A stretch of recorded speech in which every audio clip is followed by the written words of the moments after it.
예수님께서 하나님 나라를 가르치셨는데 그 가르치시는 방법들 가운데는 비유로 말씀하신 것들이 많이 있습니다.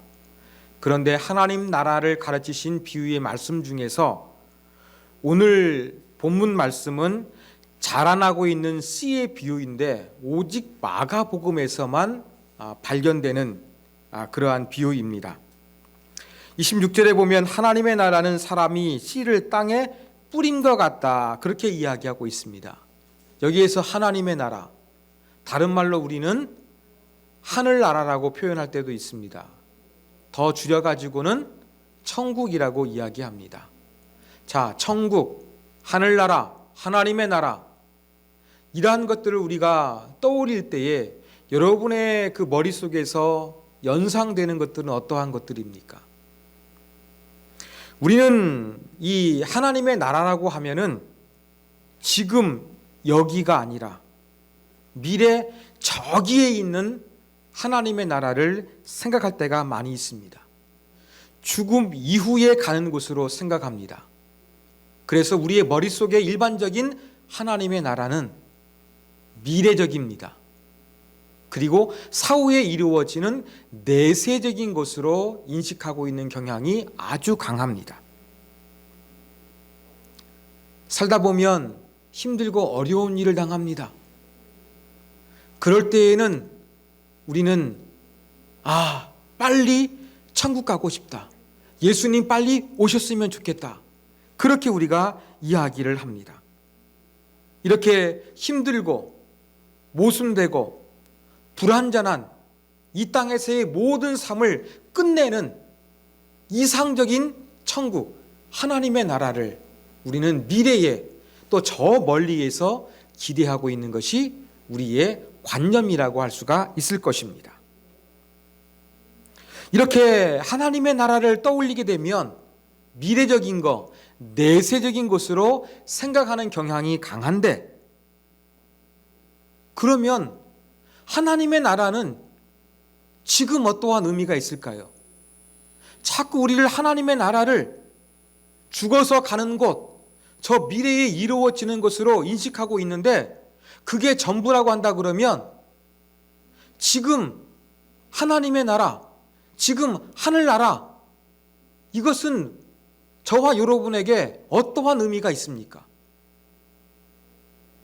꼭 하나님의 나라는 사후에 이루어지는 것이요 미래에 일어날 일입니까? 아니면 이 땅에서도 어떠한 의미, 어떠한 시작, 그런 부분들이 나타나고 있는 것일까요? 우리는 이 하나님의 나라에 대해서 미래적이고 내세적으로만 생각할 것이 아니라 그 이상의 어떠한 의미가 있을까?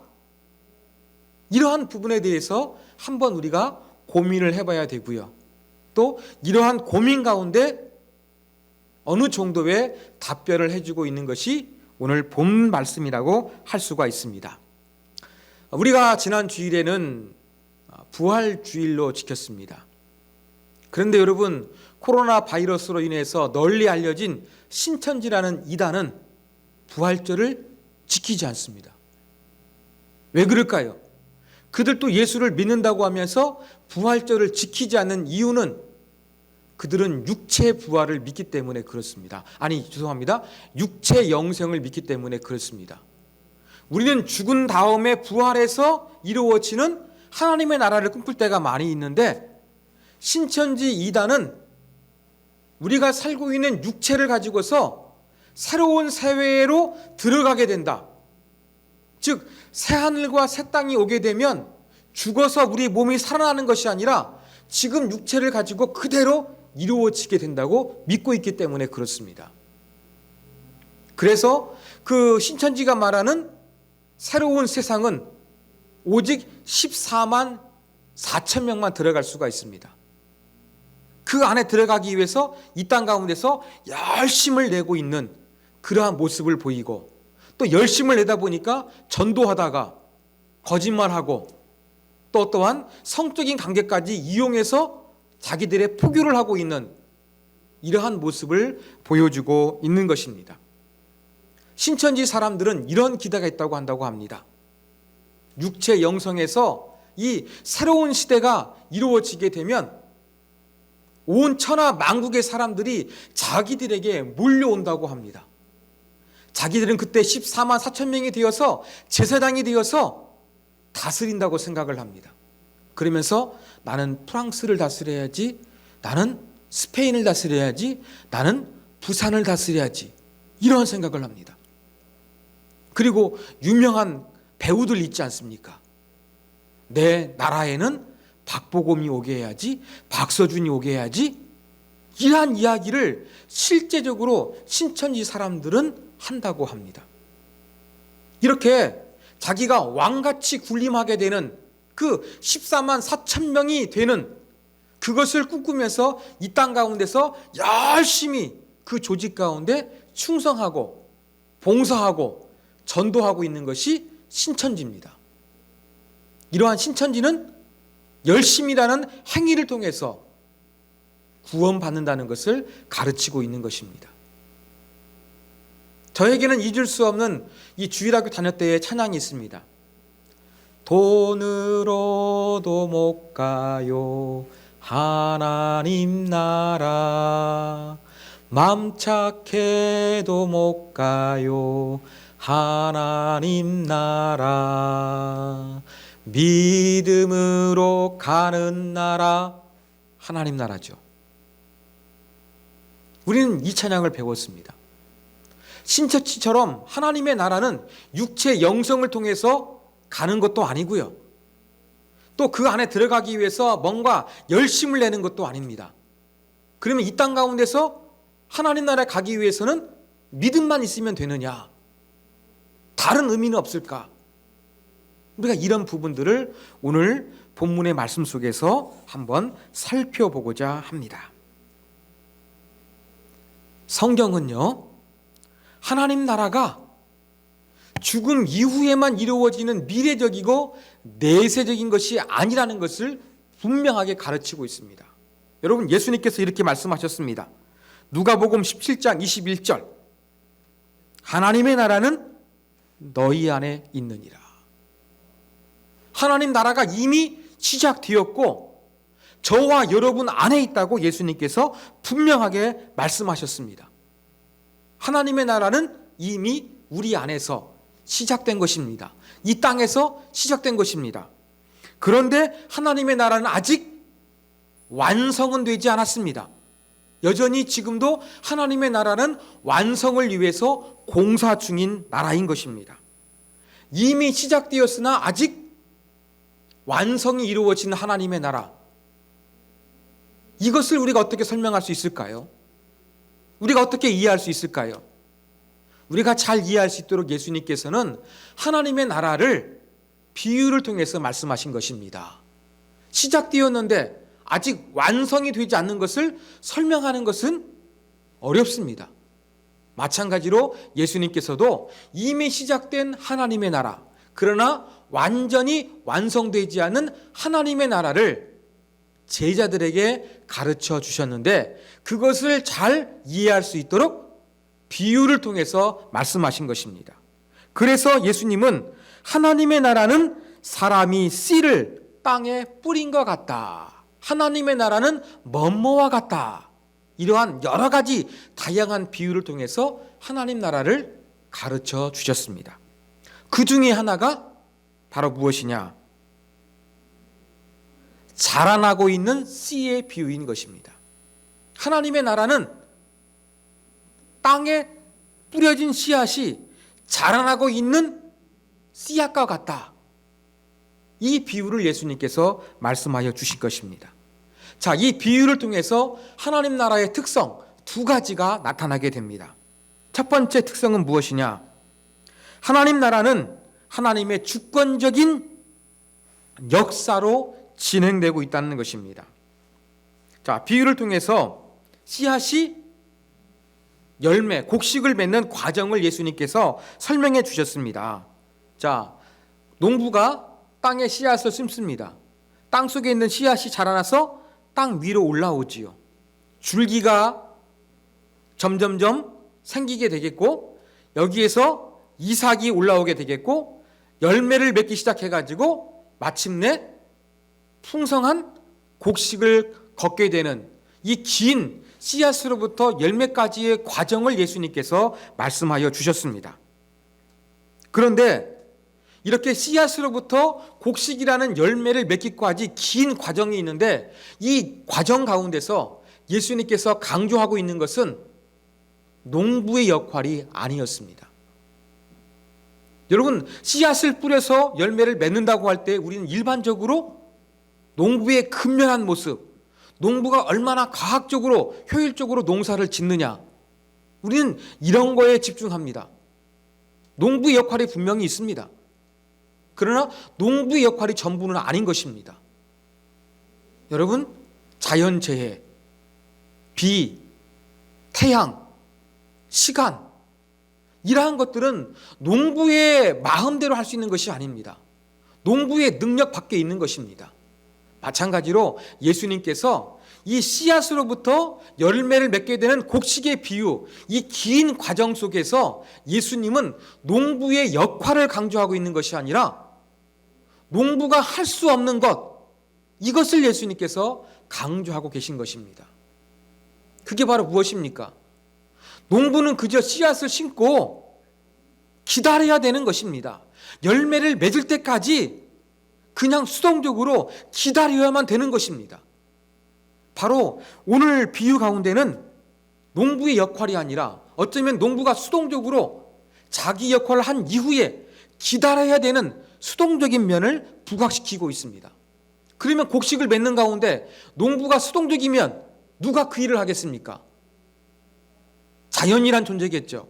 자연을 만드신 하나님의 존재가 곡식을 맺는데 보이지 않지만 엄청난 영향을 끼치게 되는 것처럼 바로 하나님의 나라는 인간에 의해서 움직이고 인간에 의해서 작동되는 것이 아니라 하나님의 주권 가운데서 작동되는 것이다. 이것을 예수님께서 강조하여 말씀하여 주신 것입니다. 자, 씨 뿌리는 비유, 좋은 땅에 씨가 뿌려져야 많은 열매를 맺는다는 거 우리가 살펴봤습니다. 말씀을 들을 때에는 우리가 얼마나 좋은 마음을 가지고 하나님 말씀에 귀를 기울이냐, 이것이 중요합니다. 그러나 하나님의 나라가 시작이 되었어요. 시작된 하나님의 나라 속에서는 인간의 열심, 인간이 얼마나 잘 듣느냐, 이게 중요한 것이 아니라 하나님의 역할, 하나님의 주권이 더 중요하다는 것을 보여주고 있는 것이 바로 오늘 본문의 비유인 것입니다. 여러분, 하나님의 나라는요, 우리가 얼마나 열심히 노력하느냐, 우리가 얼마나 하나님의 나라를 위해서 혁명적으로 행동하느냐, 여기에 달려져 있지 않다는 것을 우리가 알 수가 있습니다. 씨앗을 농부가 뿌렸지만 열매를 맺을 때까지 기다려야 되는 긴 과정이 있고 농부의 능력 밖에 있는 여러 가지 일들이 있는 것처럼 하나님의 나라는 인간에 의해서 주도적으로 이루어지는 것이 아니라 하나님의 주권적인 역사에 의해서 이루어지는 것이다 라는 것이 바로 오늘 비유를 통해서 가르쳐주고 있는 하나님 나라의 특징입니다. 자, 두 번째 하나님 나라의 특징은 이미 여기에서 시작되었다는 것입니다. 아까 제가 말씀드린 대로 우리의 일반적인 하나님의 나라는 죽어서 가는 곳이에요. 내세에 이루어지는 것이에요. 그런데 오늘 비유를 통해서 알 수 있는 것은 하나님의 나라는 이미 이 순간에도 진행되고 있다는 거예요. 농부가 씨앗을 심었어요. 그런데 그 씨앗이 자라나고 있는 것이 땅속에 있으면 전혀 알 수가 없고 보이지가 않습니다. 마찬가지로 하나님의 나라는 이미 너희 안에 있다 그랬어요. 이미 시작되어 있어요. 이 땅 가운데서 우리가 마치 땅속에 있는 씨앗처럼 잘 볼 수가 없어요. 세상은 무엇으로 움직이는 것 같습니까? 힘 있는 권력이, 중요한 정보가 인맥을 통해서, 어떠한 사람의 능력을 통해서, 어떠한 많은 물질을 가진 사람이 세상을 움직이는 것처럼 그렇게 우리는 느껴지고 있습니다. 그리고 세상에는 알 수 없는 불합리와 불의가 가득 차 있습니다. 이러한 현실을 볼 때 아니 하나님의 나라가 시작되려고 했는데 왜 세상은 이 모양이야? 우리는 이러한 질문을 던지면서 하나님의 나라가 도래하지 않는 것처럼 생각할 수도 있을 것입니다. 그러나 예수님은 분명하게 하나님의 나라는 이미 시작되었다. 땅 속에 씨앗이 있으면 눈에 보이지 않는 것처럼 하나님의 나라는 이미 시작되었고 지금 인간들이 볼 때에는 연약해 보이고 없는 것처럼 보이고 결과가 없는 것처럼 보이고 허무해 보여도 지금 점진적으로 자라나고 있다. 점진적으로 점점점 성장하고 있다. 이것을 가르쳐 주는 것이 바로 오늘 비유의 핵심인 것입니다. 그러므로 우리는 이 하나님의 나라 이미 시작되었어요. 눈에 보이지 않지만 점진적으로 완성을 향해서 나아가고 있습니다. 믿음이란 무엇이겠습니까? 이미 시작된 하나님의 나라가 마침내 완성될 것을 믿음으로 기다리면서 신뢰하는 것, 이것이 바로 믿음인 것입니다. 자, 오늘 비유의 핵심을 다시 한번 정리해 보겠습니다. 우리는 일반적으로 하나님의 나라 생각하면 미래적으로, 내세적으로 생각하는 경향이 강한데 예수님은 이 하나님의 나라가 이미 이 땅 가운데 시작되었고 보이지 않지만 점진적으로 하나님의 주권에 의해서 완성을 향해서 나아가고 있다. 이것을 말씀을 드렸습니다. 그러면 이미 우리 안에서 시작된 하나님의 나라, 제가 이것은 받아들일 수 있겠습니다. 그 땅속에 있는 것처럼 보이지 않기 때문에 미약하다고 했는데 그 미약한 하나님의 나라,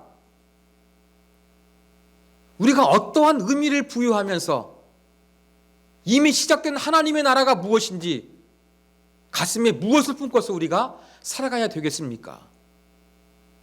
이러한 의문이 제기됩니다. 사랑하는 여러분, 우리 안에 이미 하나님의 나라가 있는데 그 하나님의 나라는 땅속에 있는 씨앗처럼 미약합니다. 그 미약한 하나님의 나라, 어떠한 의미가 있을까요? 세상에서는 전혀 힘을 쓰지 못하는 것 같은데 그 우리 안에 시작된 하나님의 나라, 과연 어떠한 의미가 있을까요? 저는 한 주간 설교 준비하면서 이러한 질문을 던졌는데 엉뚱한 곳에서 이 하나님 나라의 의미를 발견하게 되었습니다. 제가 어느 날 운전하면서 라디오를 듣는데 의리로 유명한 배우 김보성 씨가 출연하게 되어서 그분의 이야기를 듣게 되었습니다. 저는 몰랐는데 3.1절 날 김보성 씨가 마스크 5,000장을 한 트럭 가운데 싣고 가가지고 대구 시민들한테 무료로 그렇게 나누어 주는 일을 했더라고요. 저는 전혀 모르고 있었습니다.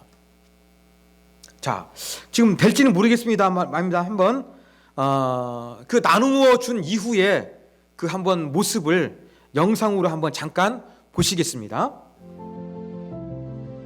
선물 주고 왔는데 나 이거 보면 울 것 같아. 너무 많이 우셔가지고 아까 이분이.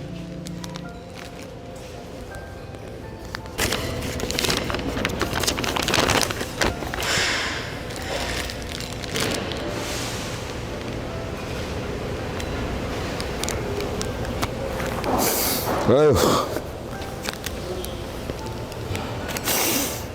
아유. 아유.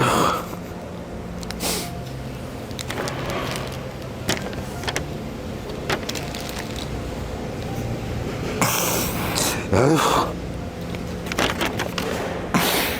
아유.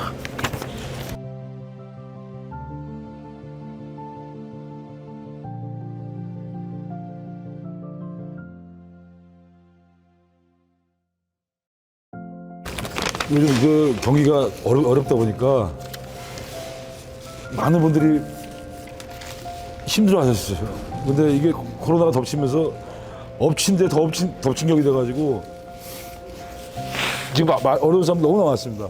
지금 경제적으로 정신적으로, 육체적으로 너무 힘든 분들이 많으니까 가슴이 아파. 너무 가슴이 아파. 이 빨리 좀 사라져가지고 대한민국 사람들이 다시 힘을 냈으면 좋겠는데,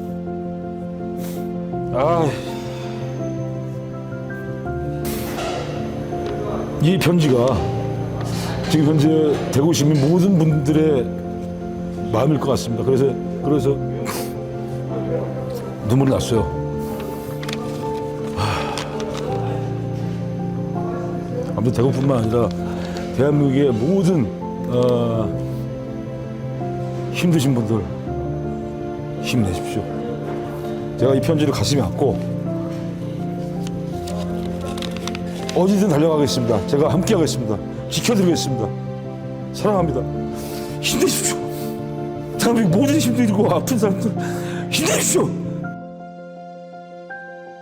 오늘 이제 시민들과 이렇게 만나보니까 또 힘을 내시는 모습을 또 보니까 더 열심히 하겠다.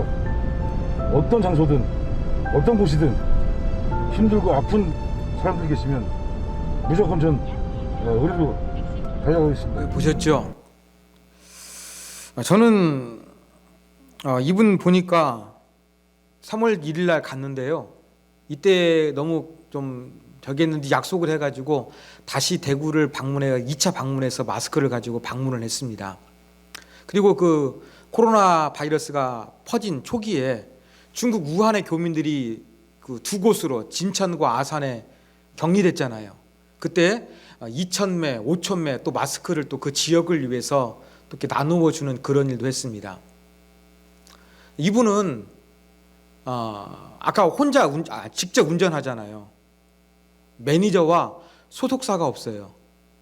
왜냐하면 자기가 평상시 스케줄에도 봉사활동을 너무 많이 하러 다니니까 소속사에서는 안 좋아한대요.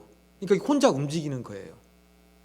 그렇게 마스크 구하기 힘든 시기에 어떻게 마스크를 구했을까? 또 기부용 마스크를 좀 제작해주는 업체와 연결돼가지고 이 김보성 씨가 마스크를 가지고서 사람들에게 이렇게 나누어서 힘을 내라고, 함께 하겠다고, 의리를 지키겠다고 그렇게 했던 것입니다. 그 이분이 이렇게 대구 다녀와가지고 2주 동안 자가격리 기간을 가졌다고 하더라고요. 자가격리 어디서 갔느냐? 자기 집에 지하실이 있는데 지하실에 내려가서 거기에서 먹고 자고 했고, 아내가 이렇게 장갑을 끼고 가져다 주는 음식을 먹으면서 2주간을 보냈다고 합니다. 그 지하실에 있으면서 책도 많이 읽고 기도를 많이 했다고 하더라고요. 제가 그 얘기 들으면서 김보성 씨의 종교를 한번 검색해 봤습니다. 그랬더니 이분이 원래 불교 신자였는데 아마 아내분을 통해서 그런 것 같은데 기독교인이 돼서 이렇게 그분들을 위해 기도하는 삶으로 바뀌었던 것 같습니다. 저는 뭐 이분 그렇게 호감을 가지고 있지도 않았어요. 뭐 의리의리 하는데 그냥 저는 관심도 없었습니다. 그러다가 이분이 라디오를 통해서 이야기하는 걸 들어가지고 저는 깜짝 놀랐어요. 새로운 사실만 알게 되는 것이 아니라 제 가슴이 무거워졌어요. 왜냐하면 이분은 이렇게 뭐 의리를 지키겠다고 하면서 그 마스크를 가지고 가서 자기도 감염될지도 모르는데 나누어 주고 사랑을 실천하고 또 2차 대구를 방문하고 많은 봉사활동을 하고 있는데 저는 그러지 못했거든요. 코로나 바이러스를 위해서 기도는 했습니다만 이분처럼 뭔가 한 것이었기 때문에 제가 너무나 가슴이 무거웠어요. 이 방송을 듣고 김보성 씨 검색한 다음에 제가 막 눈물이 났습니다.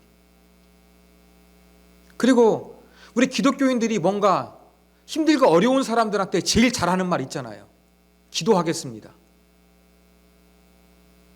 그 얘기가 맞는 말입니다만 그 말의 또 숨은 의도는 뭐냐면요. 기도만 하지 그 이상은 안 하겠다는 그런 의미도 있거든요.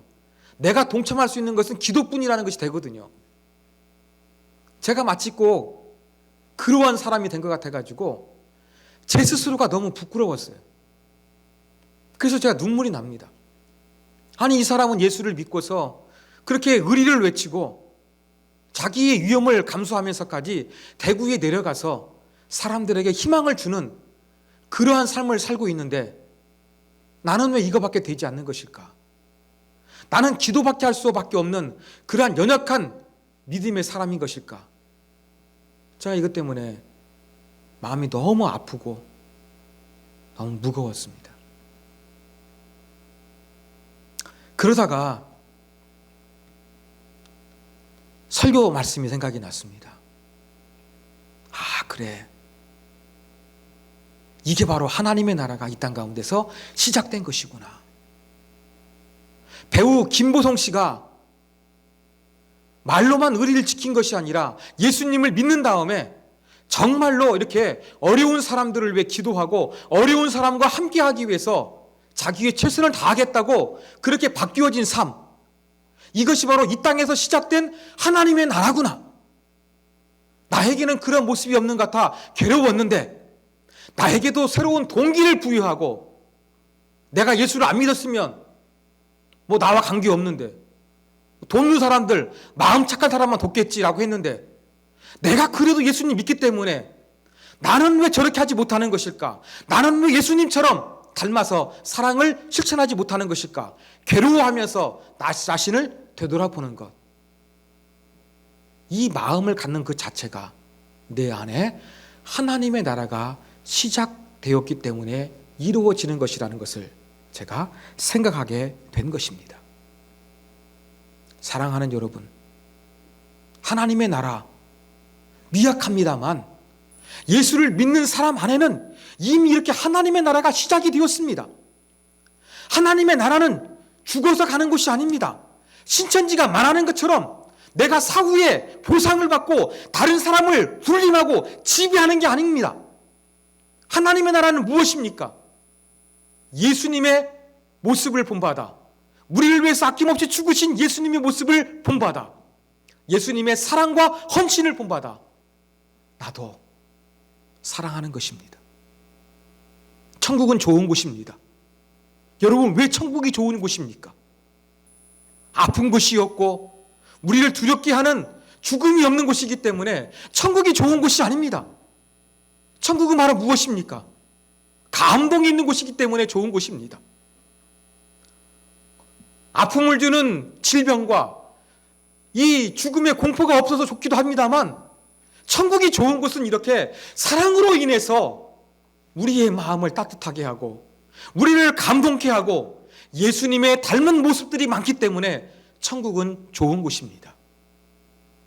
이러한 좋은 천국이 이미 이 땅 가운데서 시작되었다는 것입니다. 사랑하는 여러분, 하나님 나라는 이미 저와 여러분 안에 임했습니다. 배우 김보성 씨처럼 이렇게 다른 사람들을 사랑하고 다른 사람의 아픔에 기꺼이 행동할 수 있다고 한다 그러면 이미 하나님 나라가 임한 것입니다. 저처럼 나는 이렇게 김보성 씨처럼 다른 사람을 도와줄 수 없어요. 그래서 내 마음이 괴로워요. 내 마음이 아파요. 이 마음을 갖는 것도 무엇입니까? 하나님의 나라가 우리 안에 임했기 때문에 이러한 마음을 갖게 된 것입니다. 그러므로 하나님의 나라는 저 미래의 사후 세계에서만 이루어지는 것이 아니라 이 땅에서도 이미 그 하나님의 나라가 어떤 것인지 맛볼 수가 있는 거예요. 그게 바로 무엇입니까? 다른 사람을 사랑하는 이 사랑의 감동을 통해서 하나님 나라가 이 땅 가운데 이루어지고 있고 이미 시작된 것입니다. 사랑하는 여러분, 하나님의 나라 먼 것이 아닙니다. 죽어서 가는 곳이 아닙니다. 세상의 힘과 돈과 부가 세상을 지배하는 것 같습니다만 하나님의 나라는 세상의 시스템과 다릅니다. 사랑의 감동을 주는 하나님의 나라가 이미 시작되었습니다. 이미 감동을 주는 사람이 있고 나도 감동을 받기 위해서 도전과 자극을 받고 있다고 한다 그러면 저와 여러분에게도 이미 하나님의 나라가 시작된 것입니다. 우리의 기도 제목은 무엇이겠습니까? 이렇게 내 안에서 하나님의 나라가 시작되게 하심을 감사합니다. 그 시작된 하나님의 나라가 내 안에서 점진적으로 발전하고 성장하고 커져가게 하여 주시옵소서. 예수님 닮은 모습으로 섬기며 사랑하는 모습이 충만해지는 하나님의 나라가 내 안에서도 이루어지게 하여 주시옵소서. 이렇게 기도할 수 있는 저와 여러분이 되기를 간절히 소망합니다.